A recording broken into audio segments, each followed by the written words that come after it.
বিশ্ব রাজনীতিতে এককভাবে প্রভাব বিস্তারের প্রতীক হিসেবে পরিচিত রাশিয়ার প্রেসিডেন্ট ভ্লাদিমির পুতিন। পুতিন যেন বর্তমান বিশ্ব রাজনীতির সেই একছক্কা রাজার মতো, যিনি নিজের ছকেই খেলা সাজাচ্ছেন।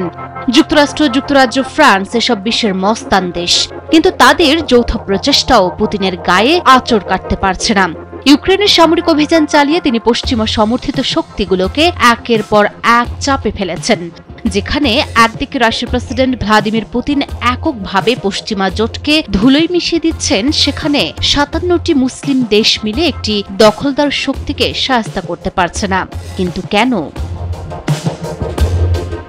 পুতিনের মতো একক নেতার সামনে হাঁটু গেড়েছে পশ্চিমারা। পশ্চিমা দেশগুলো ইউক্রেনে অস্ত্রের পাহাড় জমিয়েছে, ট্যাঙ্ক, মিসাইল, ড্রোন, কিন্তু পুতিনের রুশ বাহিনী থামেনি, বরং অগ্রসর হয়েছেন।